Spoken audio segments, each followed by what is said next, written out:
Namaste, namaskaram, vanakkam, namo namaha, Jai Ganesha. First things first, what is yoga? So many people have heard this word, but do we know what it truly means? Number one, it's a Sanskrit word. Sanskrit is, by definition, the ancient Arya, another Sanskrit word, meaning noble, the ancient Arya or noble language of the Hindus. So it's a religious language. So the Sanskrit definition of the Sanskrit Hindu word yoga is Yuj, Atman, Brahman, Cha. Already we're deep into the Hindu yoga, religious, spiritual, scientific, philosophical lifestyle. Yuj, Y-U-J, means to yoke, Y-O-K-E, to join to one's Atmana. This is the Hindu word for the inner essence. It's different than soul. Of Jyoti, Shakti, Ananda, Shanti. Light, energy, and a loving peace. Satchit Ananda.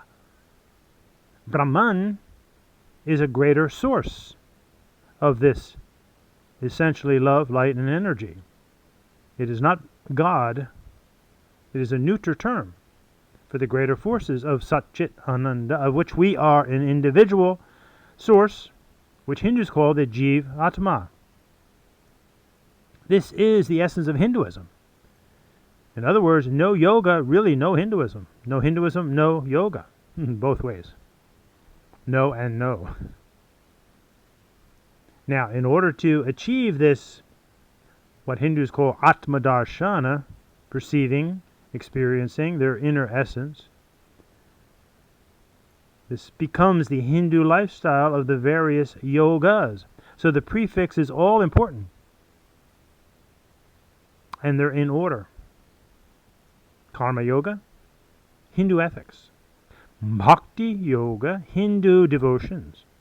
Raja Yoga, Hindu contemplations. Jnana Yoga, Hindu study, outwardly and inwardly. Now within these classic four yogas, we have Hatha Yoga, Hindu devotional postures. Mantra Yoga, Hindu devotional chants. Japa Yoga, Hindu devotional chants on beads, a mala. Nada Yoga, Hindu devotional music, bhajans, kirtan. Natha Yoga, Hindu devotional dance, Bharatanatyam, for example. All of this stimulates the inner essence, the inner Shakti energy, which we refer to as Kundalini, much like the sap of a tree. Now, these classic four yogas in Tamil land are referred to as Chariye, Kariye, Yogam, and Jnanam.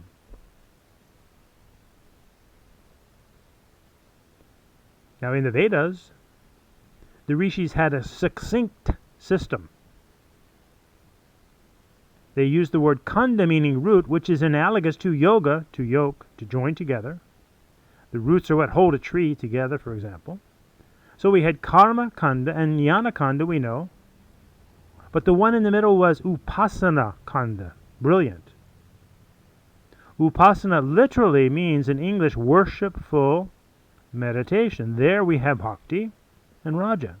And we have the word asana, showing the inseparability of these three yogas.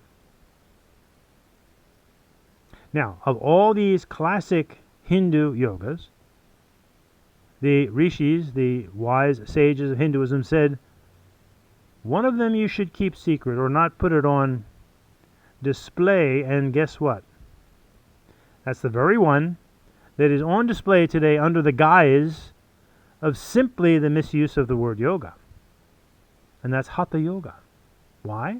Well, because it deals with the physical body, and the rishis knew that those who were naive, who were unprepared, would take it just as a body infatuation, which it has become. Today's so-called yoga is all about the body, and maybe some vague spirituality, or appropriating other Sanskrit Hindu terms. So to that end, let's look at the origin of Hatha Yoga. We have a little poem here that will show us how this originated and how it's become distorted. But first things first. When we say we are that inner essence of Sat Chit Ananda, there's something before that, the no thingness. That's the fullness of everything. Here's where we unify, like the black hole, the spinning galaxies, the tornado, the whirlpool, the hurricane. It's the spiral dance of life. Life is not linear. There's linear aspects, but it's spiraling. It's circular, it's spiraling. And to have a true spiral, you must have the empty space in the center, the eye, if you will. Look into the eye of your fellow human beings, your pets. What do you see? The black hole. It's there that we unify. We all go there every night in the depth of sleep. But once we come out of that experience, we need to respect generalities and specifics, the words that we say.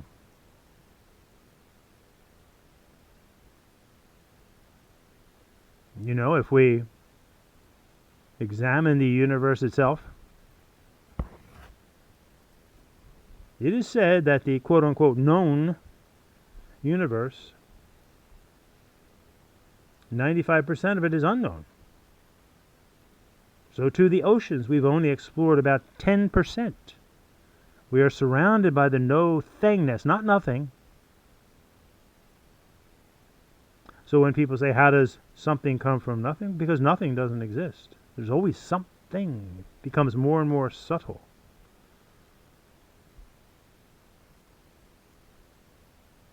So out of that no thingness, we all find that which we are attracted to that helps us get through this life.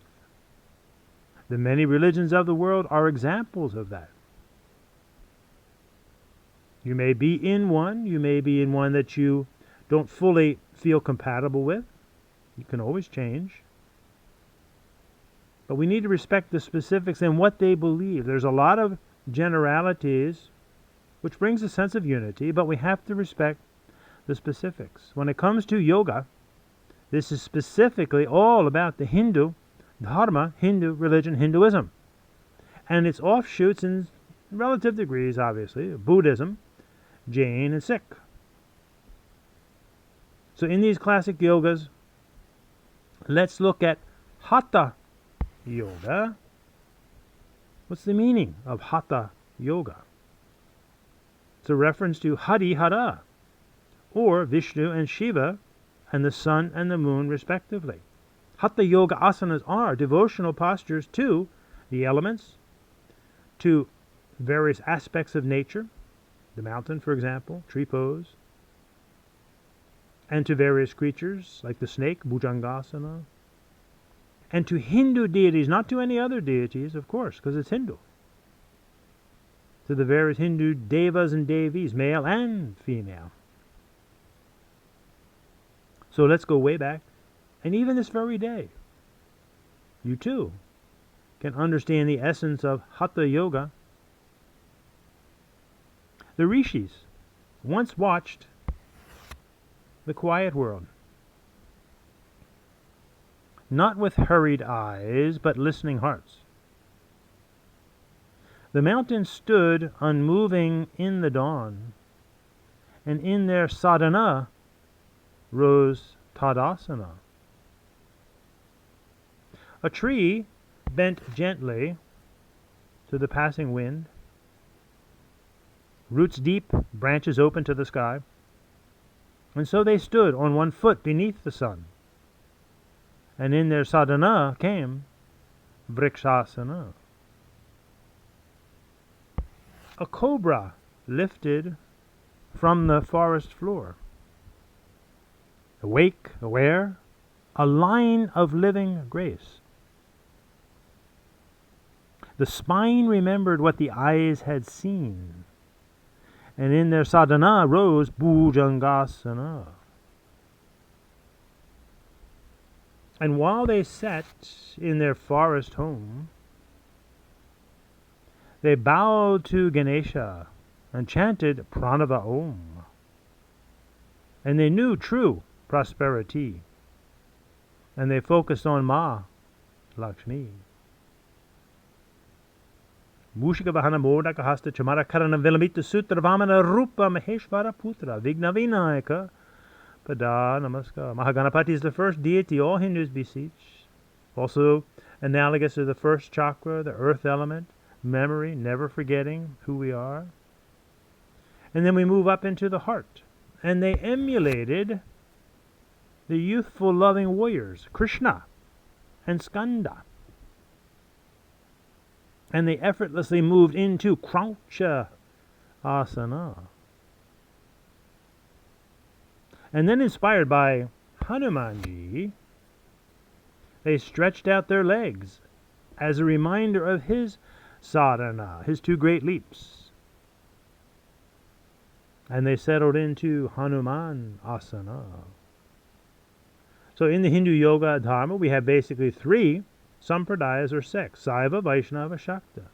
And following our GEM principle, gravity, electricity, magnetism, we can respect the specifics of a Saiva Hindu who prays to Ganesha, Muruga, Shiva Shakti, Shiva Parvati.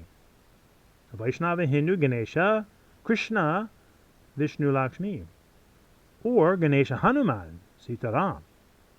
And to the Shakti Sampradaya, to the mother, Durga, Lakshmi, Saraswati, and Kali, Durga, Parvati. You can watch our videos and podcasts and learn more about this important GEM principle. And remember, the Yoga Sutras are not a manual for Hatha Yoga.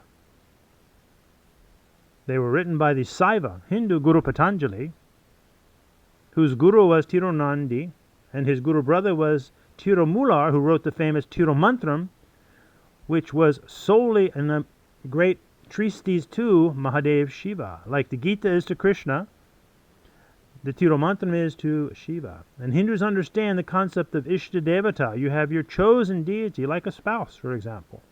It's your all in all, but it's not the all in all for everyone. Patanjali's manual was really written for Saiva Hindu gurus in training. It's very severe. And like Patanjali, they prayed to the dancing Shiva. And in their blissful sadhana, they balanced in Nataraj asana. The dancing Shiva with burning ashes smeared thick. At his feet my garland plated with love's incense I lay. Tirumantram. And Patanjali, interesting, it's a mythological story with profound symbolic meaning, as all of our devatas are, very powerful symbolic meaning. And of course, we recognize now the specifics and the differences, don't we? Take that image to your local church, mosque, synagogue, of a man that's half snake. So the story goes that Patanjali in a former incarnation was Sesha, the couch of Mahavishnu. One day, Sesha felt Vishnu moving in a rhythmic fashion and asked him why. He said, because I'm watching my, if you will, brother, Nataraj Shiva dance. Remember Hindus, Harihara, Ekarupa, Gunashila. We are a Hindu family, Saiva, Vaishnava, Shakti, the 3. So let us live in harmony, and we follow the Dharma, and we all plant our yoga tree. Karma Bhakti Rajayani. This is Hindu Dharma. Om Shanti. So subsequently, in the divine town of Chidambaram in Tamil Nadu, the home for the Saiva Hindus, center of the universe, famous Nataraja temple, there Patanjali was born as a little snake. As a local woman, barren of child, took her morning bath and scooped up a bit of water with a snake in it. She took it home and it became her son, Patanjali, half man, half snake. Of course, it's a symbolic story, but it's to show this connection to Shiva and the dance and the snake Nagdevata, which represents the Kundalini and the way life moves, my friends. Life does not move in a linear fashion. It's all snake-like, wave-like energies. And it's there at Chidambaram where the Bharatnatyam dancers go for their final exam. It's there that Patanjali and 300 other Brahmins, watch Nataraja dance. And if you go there, you'll see in murals on the wall Patanjali's life story. So you see, it all came from the inside out first. First came the breathing and the seeing and the devotional feeling. Then the form took on an outer meaning. But somewhere along the turning of the age, the river slowly reversed its flow and gained mile edge. Then Krishnamacharya of Mysore fame gave a few gymnastic poses Sanskrit names.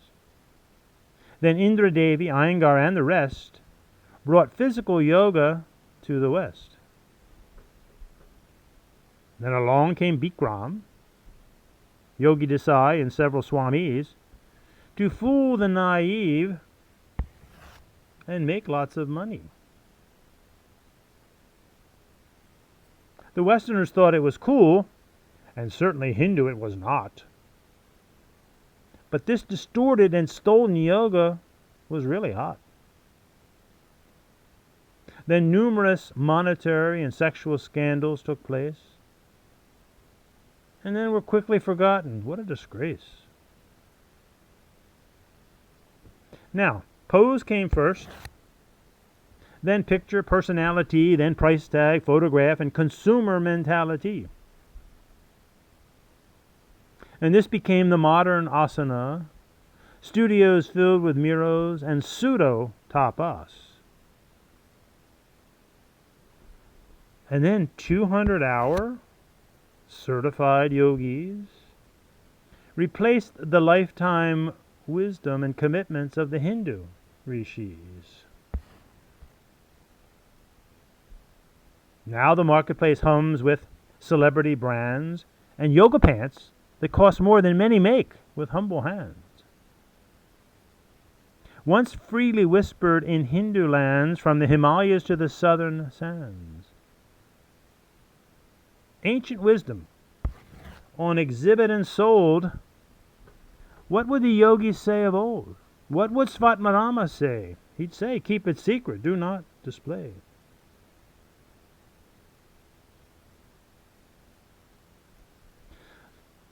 So, someone once joked about what was the cowardly ostrich with a posture of hiding from what he could not see. But the poor bird never buried his head in the sand for that reason. That myth was perpetuated by you and me. On the savannah he stands, tall and sound, alert to the wind and the trembling ground, misjudged by metaphor through careless years, while his courage and silence might bring one to tears. So too, the myth of modern yoga. It's not Hindu, you say? Better do your homework. Why the delay? The rishis knew better when mountains were teachers, when trees spoke softly through wind and sky. Yoga was never a pretense of posture. It was the courage to stand and ask why. Why do you take a tree from its roots? Yoga is karma, bhakti, raja, jnana forsooth. And hatha, that's the worship of Harihara, Vishnu and Shiva, two primal devas. So let the river remember its source. Let the practice return to the soul's command. For true asana posture arises from an ethical stand, not from miros, nor markets, nor costly brands. Do the Hindus protect your ancient tradition? And as Swami Vivekananda said of the word Hindu samudra idyarthi vayu bhir. Fellow Hindus, with the support of the breath, grab a hold of the cosmic ocean within, and Swamiji said, when the name Hindu sends a galvanic shock through your entire being, then and then alone are you a Hindu. And when you come to the aid of any Hindu in distress, then and then alone are you a Hindu. He was highly critical of the weakness of himself and his fellow Hindus. But we open this to others as well. But truly any religion, first one must study and fully commit. And then in Hinduism, one receives the Namakarana Samskara. So to other non-Hindus who wish to pursue, you need to commit to the Dharma. If you want to teach, then you may teach too.